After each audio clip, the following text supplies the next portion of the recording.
Welcome back to Movies TV Mad. You can follow me on Twitter at Movies TV Mad and on Instagram and on Threads at Movies TV Mad X. A very warm welcome to the Movies TV Mad Daily. Do you like my new hat? Actually, my little niece Maria did it for me and I thought I'd give it some airtime. Nah? You don't like it? You don't think I should wear it? Okay. It's not working, is it? Let's go back with the bald head. So, welcome. Today, I want to talk about DC, the DCEU, and how they were chasing the MCU, where it all went wrong, and talking about David Ayer's recent comments as he still chases the release of the Ayer cut. His comments are becoming very, very blatant, very, very interesting as well. We'll get on that subject, but I want to talk about something offbeat, which has nothing to do with this subject, very, very quickly. So a few months ago, Chris Stuckman, the movie critic, the YouTube movie critic, who also is, is a little unknown director, tries to make movies and things like that. I've never really known what to make of Stuckman. He's very ambitious. He's obviously got links to Hollywood. You know, he's always promoting himself as a director and stuff. And so I don't really watch his videos because they're too slow. They're over promotional on himself. And I don't like that. As soon as someone talks about their merch or anything, I glaze over and I skip to the next video. Anyway, I've never had any personal issues with Chris. He clearly knows his stuff. Now, he basically reviewed Madam Web and made it clear that he wasn't going to be negative about the movie. A lot of people hated him doing that. I disagreed vehemently with what, the direction Chris went in.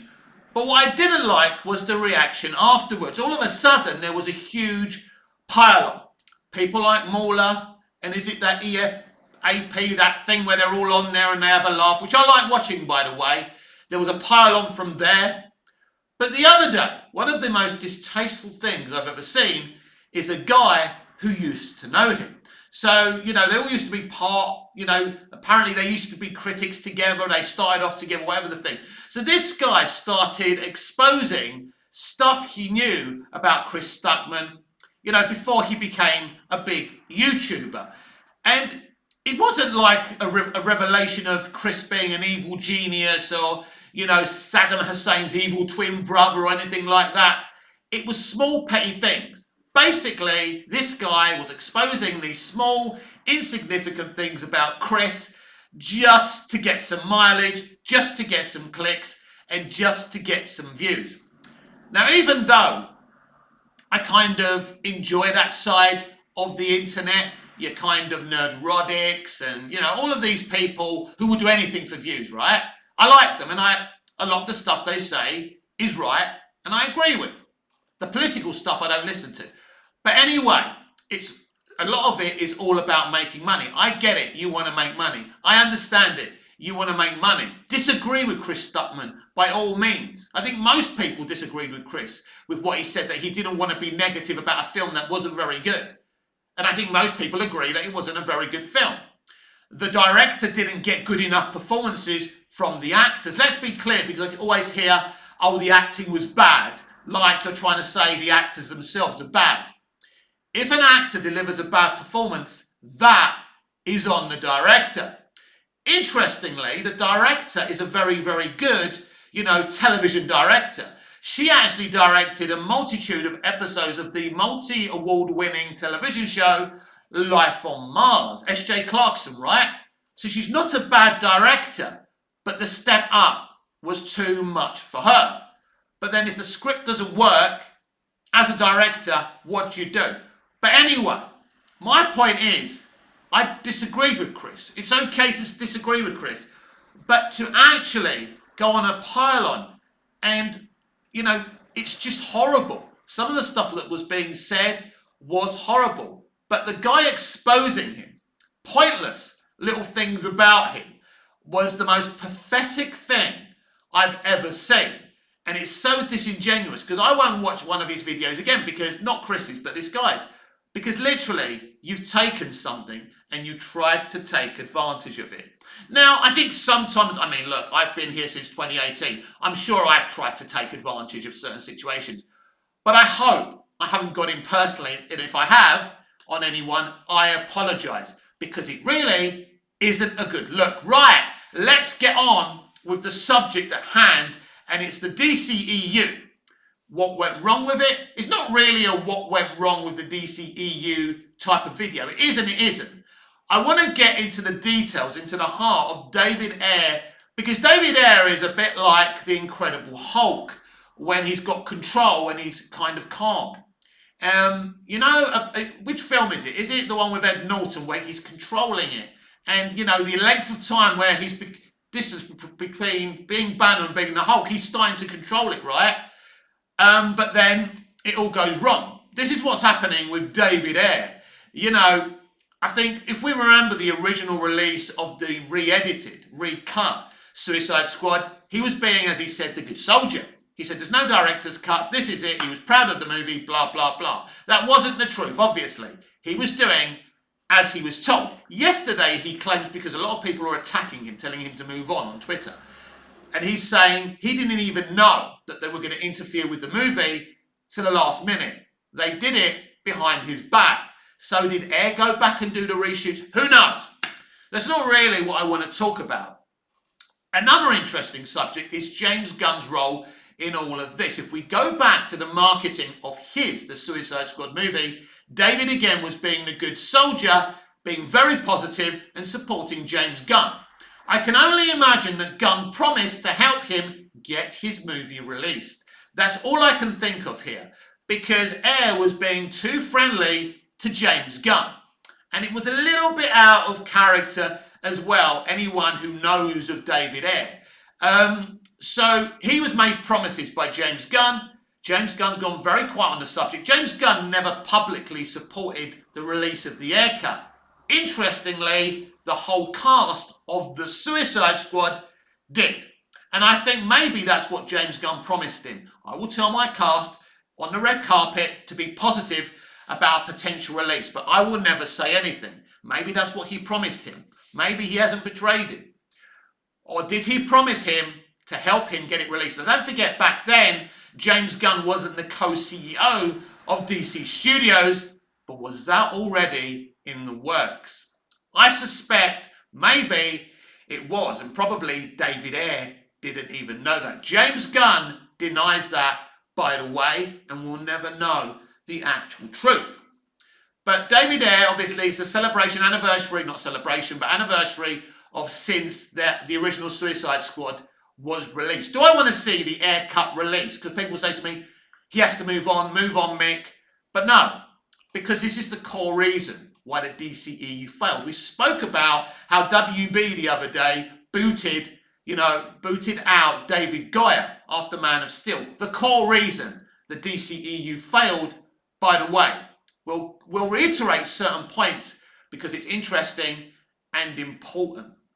Because, I mean, if you're asking me, do I want to see the Ayer cut? Yes, because I think it's going to be a better movie. There's a proper musical score. But we've seen pictures from the Ayer cut. For example, Margot Robbie still has her shorts riding up her backside. All of that was still problematic for me. That's not Harley Quinn. That is not Harley Quinn. Harley Quinn's an interesting character. She's fucked up, right? She's fucked up in the head, right? She's insane. She's in love with the Joker. She kills people. She's not a good person, but she's got this relatable personality. And she's got this little voice. But she is a killer. She's brutal. She is dangerous. And she's part of a double act, a dangerous double act with the Joker. So I don't know where they got the whole let's have her shorts riding up her backside. And as we can see from the images, that's still there, I think, in Ayer's cut. If I'm wrong about that, and I've looked at the wrong image, I apologise to David Ayer, but it all seems like it's there, right? So as much as I want to see the Ayer cut, I was never a supporter of a Suicide Squad coming after BVS. BVS already did a lot of damage. BVS is a film I really, really like, but it is a film that should never have happened because David Goyer and Christopher Nolan's vision of the DCEU should have been realised after Man of Steel. It was never the Snyderverse. Man of Steel isn't really part of, it's interesting, it's quite funny how Zack's adopted Man of Steel as part of the Snyderverse. The truth is, Man of Steel was his visual kind of narrative and vision. But the narrative story, the vision for Man of Steel, had nothing to do with Zack Snyder. Love him as much as I do. That was Goyer's and Nolan's vision for the DCEU and Man of Steel. And they were going to continue the franchise in a very different way. And then WB decided we must have Batman with Superman. Put Zack Snyder in charge. And I've explained why that wasn't a good idea. I love Zack. He's a great visual director. He isn't a writer. And when he does write, things go a little bit caca, although I do like BVS very, very much. But it wasn't for a general audience. And these films must be for a general audience. You can compromise. They can have their artistic integrity, but also please a commercial audience. You've got to. There's got to be a balance, and Snyder doesn't agree with that balance, and there's where the problem always lies with Zack Snyder. But anyway, so Air's been talking a lot. He doesn't seem to be very friendly towards James Gunn anymore. He's not saying anything before it's James Gunn this, let his stuff cook, and then we can talk about my stuff being released. I don't think that's the attitude David Ayer has. Sometimes David Ayer says, I just want to move on.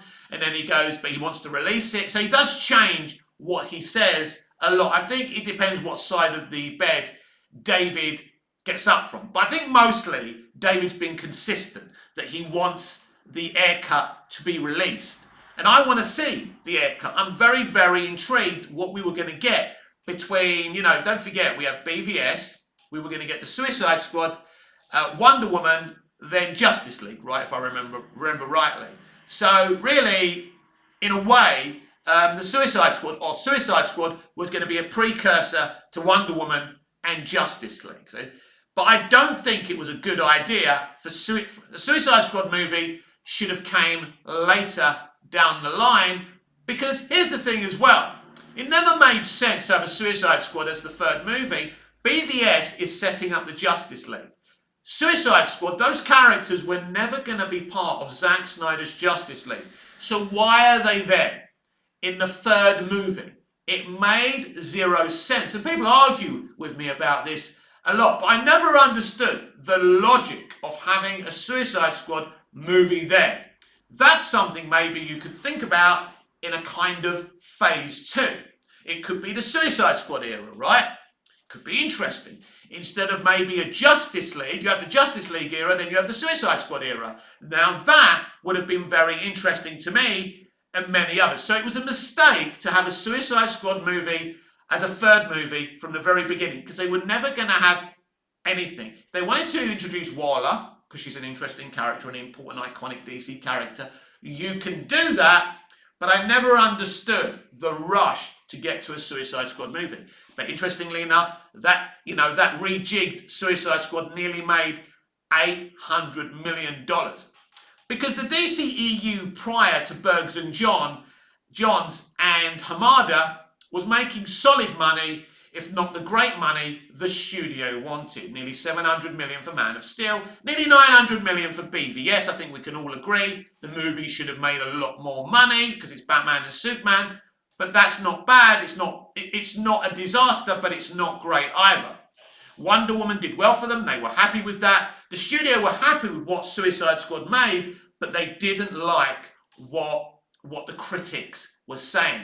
And here is the core issue. I think the WB and the leadership at the time were more concerned about the RT scores and the critics' reviews and the reputation of this franchise rather than what it was bringing in. Very, very interesting. They started to go against what the original Warner Brothers wanted for this studio, was to create great, entertaining movies, right?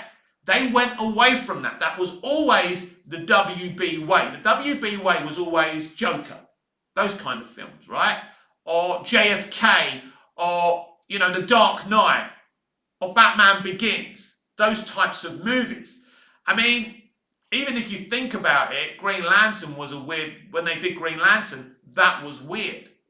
Because they normally just went after their own individual movies, whether they're CBMs or whatever. WB, even in the 90s and the early noughties, had a proud history of, being a studio for the director and their artistic integrity. But the MCU started making people and different studios feel uneasy. Because what the MCU did was basically everyone wanted the MCU. Audiences wanted the MCU everywhere they looked. It became a big problem because other stuff wasn't making any money. But my old saying is, you can't make Pepsi Cola taste like Coca-Cola. And this is what WB attempted to do with the DCEU. Bergs and Johns wanted to make Zack Snyder's Justice League into Joss Whedon's Avengers. It was brighter. Let's have brighter colours. But you don't have the aesthetics there. You're taking somebody's movie and trying to turn it. You basically, someone's made Pepsi Cola and you're all of a sudden trying to turn it into Coca-Cola. So that's my point. You can't make Pepsi Cola taste like Coca-Cola. You can't make Tesco's ketchup taste like Heinz ketchup. Do you get me? Do you get what I'm riding at? But the truth is, away from Air and his arguments, which are all very, very valid, but let's be clear about this. Directors have been fighting against the studio system since the 20s and the 30s. Let me tell you something you may not know. So, a little movie called The Wizard of Oz had a very famous song. It's called Somewhere Over the Rainbow, where one of the most talented young women ever to work in Hollywood, Judy Garland, sung. It's memorable, even if you don't like or watch the film, you know the song. Well, the studios at MGM, which was the biggest studio at the time, wanted to cut Over the Rainbow from that movie. Now, uncredited associate producer Arthur Freed, who, basically was a genius composer and songwriter at the time, had written some brilliant songs. He threatened to quit. He went into the president of MGM and said, look, boss, if Over the Rainbow isn't in this movie, I quit. He was, it was his, Wizard of Oz, the Wizard of Oz was his brainchild. So that's why Somewhere Over the Rainbow is in, even today, is in that movie. What I'm trying to show you here is that Suits have always been clueless in terms of entertainment. I think the difference is today that the Suits don't listen to the filmmakers as much as they used to. And the motivations are not about good entertainment. They simply don't know how to make a good film anymore because it's the studio. It's the Suits running the movies and not the artists, not the directors, not the writers. And this is the problem. And activism is a problem in entertainment. They're starting now to remove these activists, but it's not the only problem, and we must remember that. And the problem with the DCEU and Suicide Squad wasn't activism, it was panic. I understand WB panicking after BVS, but it's their own fault. They should never have removed David Goyer after Man of Steel. As I said earlier, as I said in another video the other day, Goyer and Nolan had a good, solid plan. That's why I'm saying that Man of Steel really isn't part of the Snyderverse, even though Snyder took that film and connected it to BVS and his Justice League Snyder Cut movie. That movie, yes, it's visually, that's Zack Snyder's baby. But narratively, the story was mostly David Goyer's, with the story by Nolan and Goyer himself. Goyer and Nolan had a vision after Man of Steel, and I believe, because I know what the vision is, and not many people do know that, I think it was a good vision. And even with all the complaints about Man of Steel, about this and that, basically Man of Steel nearly made 700 million, as I said, earlier on. Now that means, as I said the other day, if it wasn't for certain issues within the film, it would have made more money, but those problems could have been fixed within the sequel. It's what I say about Superman Returns. Superman Returns had its problems, but Singer was orchestrating a Superman Man of Steel that was going to be epic, that was going to be a Wrath of Khan movie, and it would have fixed the problems of the first movie. Basically, Singer listened to the criticisms but was never allowed to do his sequel, and that's a shame. And the same thing happened to Man of Steel. They went away from the direction that Goya and Nolan wanted to go with Man of Steel, and after Man of Steel. As I said the other day, if they stuck with Goya and Nolan and their vision, we would have had a successful, great alternative to the MCU instead of chasing RT scores, which would have came eventually, right? Everyone was focused on Snyder. Everyone was focused on blaming Snyder for Man of Steel when he wasn't the decision maker on the film. Christopher Nolan and mostly David Goya was running Man of Steel. Something that not many content creators that talk about film, that talk about Man of Steel, mention. Everyone wants to talk about Snyder because talking shit about Snyder gets you more views and more clicks. But if you've been watching me since 2018 or for any length of time, I'm honest. You know and I know that Snyder wasn't in charge of Man of Steel. Yes, he was pretty much in charge of BVS and his Justice League movie. They're the real Snyderverse. But Man of Steel was mainly the vision of Goya and a little bit of Nolan. These are the two men who gave us three outstanding Batman movies. I don't care what people say about The Dark Knight Rises. It's a very good film, and the trilogy is excellent. And they had issues with that movie, the third movie, because Heath Ledger died, and he was going to play a role in that. We all know that now. So anything that went wrong with that movie was beyond their control anyway. So you have two geniuses that have made a great Batman trilogy. That, of course, it would have been better if Man of Steel continued from Dark Knight Rises, that if it was part of that franchise. I've always said that was a mistake not to do that, but they didn't want to hurt what they created. They had an open-ended story, a trilogy, they didn't want to continue it. I also understand that as well. So they quickly had to come up with another Batman. I think ultimately, if Goya and Nolan are in charge of that happening eventually, I think it would have turned out better. As I say, I love BVS, I love Snyder. But ultimately, giving Snyder the keys to the kingdom after Man of Steel was a big mistake. And it cost WB the success of the DCEU.